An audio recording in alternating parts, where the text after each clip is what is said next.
Hyvät ystävät, dear friends, it's my honor and privilege to be able to say you some words about the topic of today. I really want to thank you for organizing this seminar. We really know that early childhood education and care is really the topic of today and for the future of our children. In today's Finland, what I tend to see are the differences between many municipalities. Also, we tend to feel and see what are the gaps between our children's achievements when basic education is over. We know that our 15-year-old boys, 1 out of 8, cannot read properly.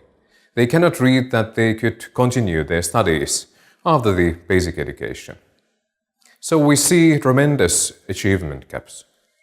My office's title for our work to evaluate children's rights in Finland and really think how the children are doing in today's world and Finland is that is Finland society for all or is it only for few?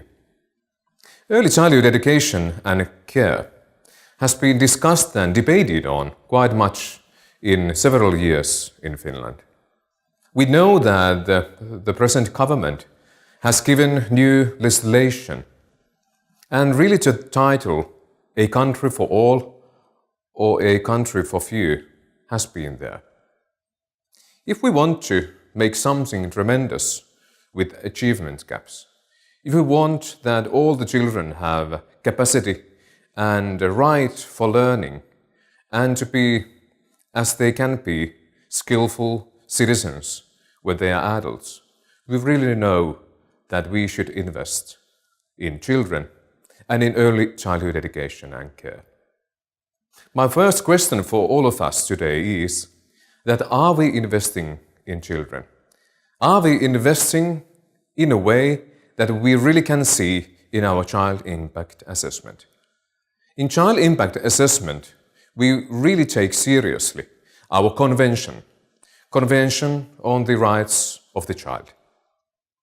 Then we make those decisions that have to be there to fulfill all those needs that our children have and also those needs that society and parents have.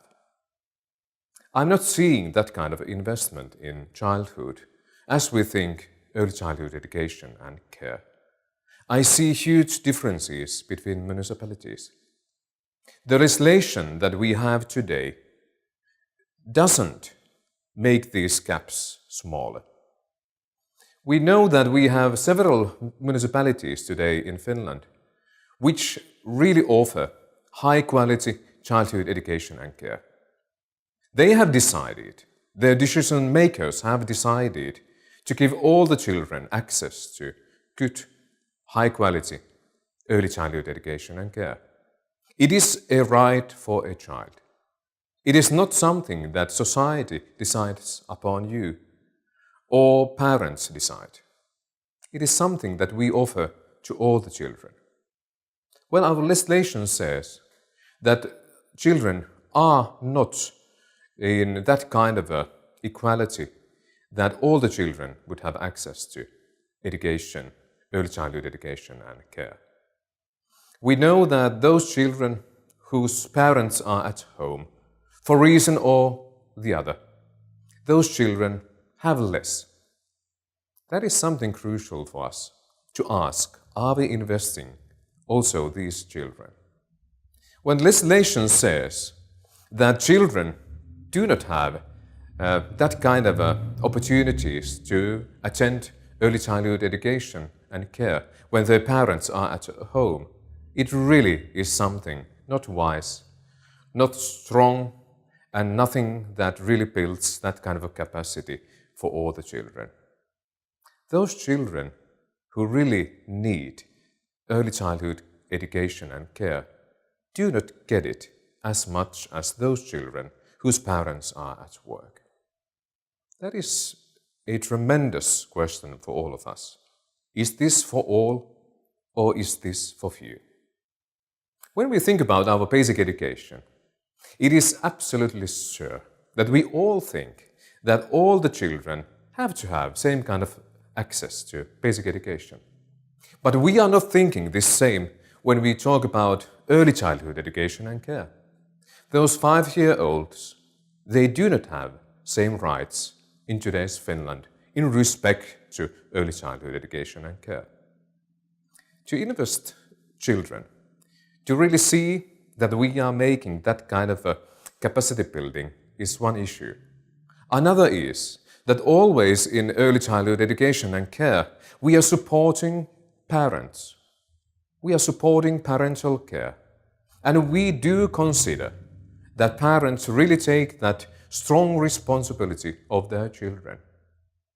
But are they left alone? Are those families left alone and those parents left alone whose children do not have only that 20 hours per week or something? Are those parents left alone if we say as a society and from the legislation that you can of course apply some more hours for your children if he or she is in need?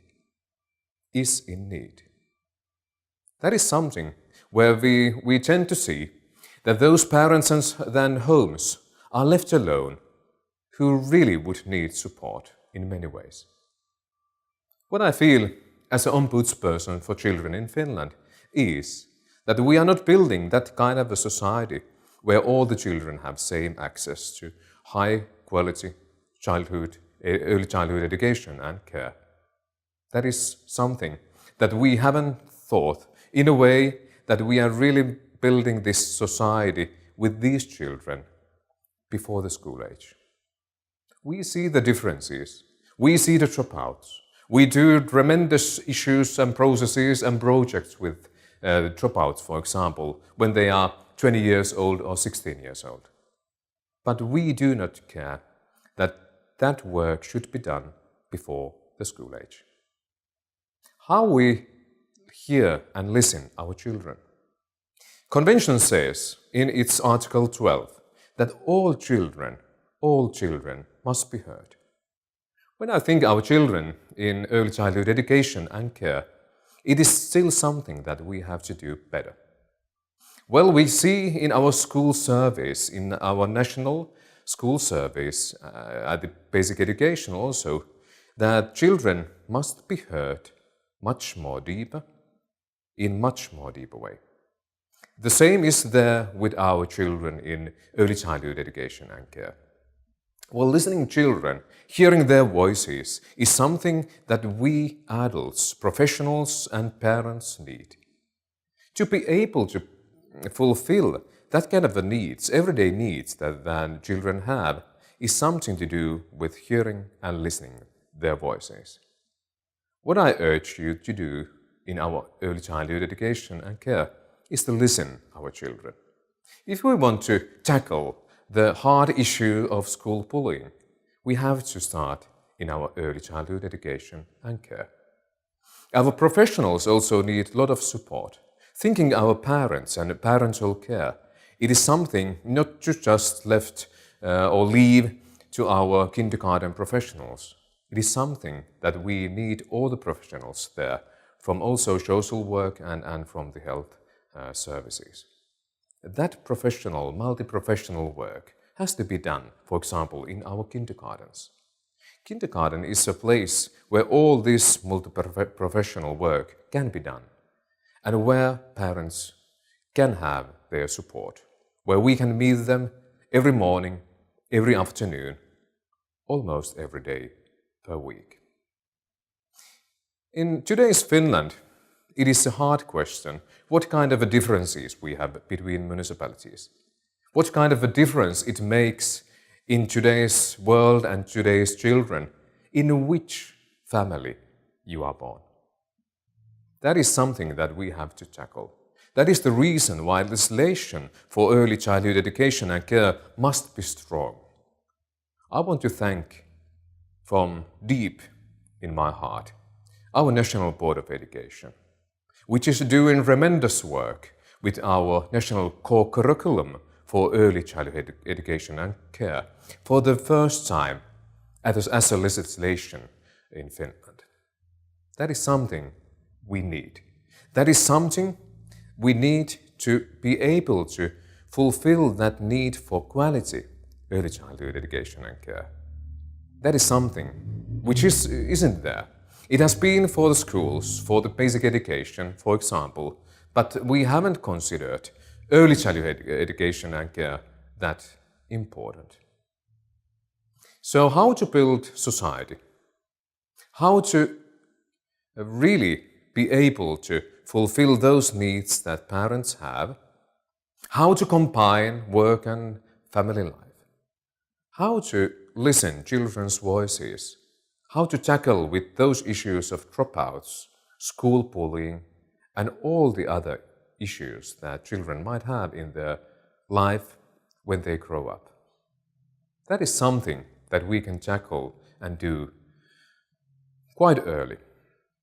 All the research we have today's world and more deeper understanding about childhood really give us opportunity to develop early childhood education and care.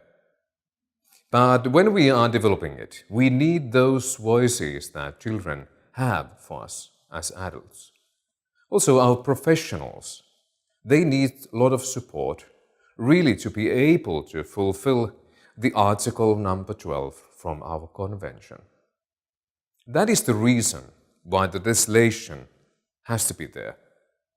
It has to offer for all the citizens, children, possibility to attend and have access to our kindergartens, for example.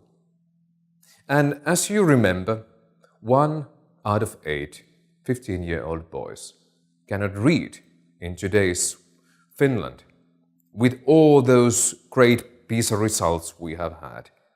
It is something not to do with only basic education, but beforehand. So my friends, there in Jyväskylä this morning, I hope you have a great seminar. I hope you have a great debate.